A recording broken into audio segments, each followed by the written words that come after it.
है। एगो हीरोइन गाना गा रही है, भीग जाने दे पहली बरसात में, भीग ससुरी खजुआट हो जाएगा तोरे भीग, बकलोल कहीं के। फिर साइंस तो पढ़वे की नहीं करेगी, समझा क्या? देखे डॉक्टर के पास देखे तुरंत भागो। अगर महिलाएं ना हो तो 80% डॉक्टर बेरोजगार हो जाएगा।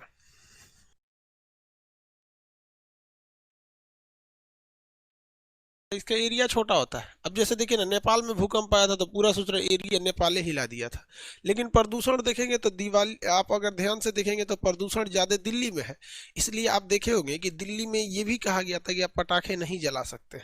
रीजन क्या है कि दिल्ली में पोल्यूशन बहुत ज्यादा है, घुटन होने लगती है दिल्ली में। आप अगर दिल्ली में है 25-30 फ्लोर पर खड़े हो जाइए बिल्डिंग पे, नीचे देखिएगा तो आपको साफ दिखाई देगा प्रदूषण है। जहां से उतरिएगा तो आपको प्रदूषण दिखाई देता है। और उसमें अगर बहुत ज्यादा पटाखे छोड़ दिए गए एक्सेस, तो क्या हो जाता है, एक्सेस पटाखे छोड़ दिए जाने से पोल्यूशन थोड़ा और बढ़ जाता है। इसलिए आप देखे होंगे दिल्ली और मुंबई में कहा जाता है कि पटाखे न जलाएं, पंजाब में कहा जाता है पराली न जलाएं। बाकी सब जगहों के लिए गाइडलाइंस नहीं आते हैं क्योंकि बाकी ये जगह पर उतना प्रदूषण नहीं है। तो व्हाइट फूट पैरों में क्या होने लगता है, खुजली होने लगता है।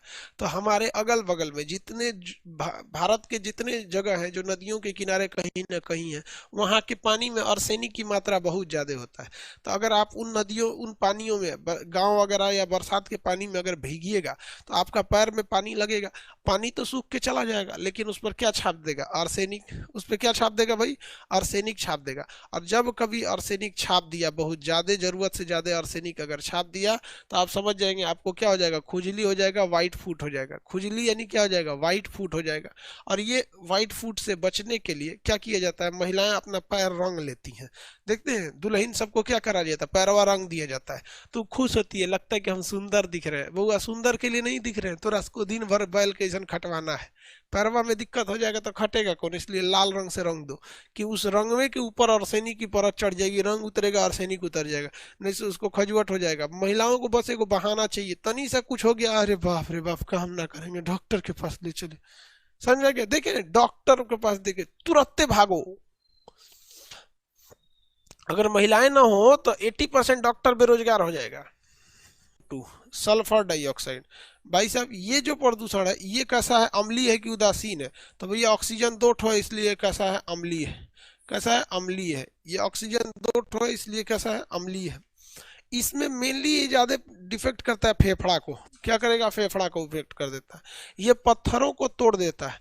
ये पत्थर जो होते हैं ना, पत्थरों को क्या कर देता है, गला देता है या पीला कर देता है, जिस वजह से पत्थर झड़ने लगते हैं। आप देखिएगा हवा में SO2 की मात्रा ज्यादा है, सल्फर डाइऑक्साइड की मात्रा।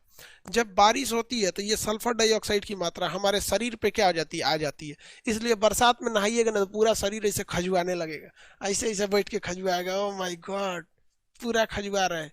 इसलिए बड़े बुजुर्ग कहते हैं बरसात में नहाए हो ना तो तुमको क्या करना पड़ेगा, एक बार घरे भी नहाना पड़ेगा। बरसात में नहीं नहाना चाहिए, खास करके तो पहली बरसात में तो नहाना ही नहीं चाहिए। एगो हीरोइन गाना गा रही है, भीग जाने दे पहली बरसात में, भीग ससुरी खजुआट हो जाएगा तोरे भीग, बकलोल कहीं के। फिर साइंस तो पढ़वे की नहीं करेगी, भीग जाने दे पहली बरसात में। पहली बरसात में नहाएंगे तो 1 साल का कचड़ा आपके दहिये पे पोता जाएगा। तो उसी तरह हवा में क्या होता है, सल्फर डाइऑक्साइड होता है।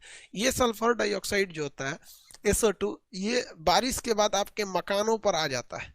तो कई मकान ऐसे होते हैं जो बाहर से सीमेंट के प्लास्टर नहीं किए गए रहते हैं, तो उनका ईंटा देखिएगा झड़ने लगता है, उनका ईंटा खदड़ खदड़ के झड़ने लगता है। आप इस चीज को देखे होंगे, गांव वगैरह में गौर कीजिएगा, ईंटा खदड़ के झड़ने लगता है।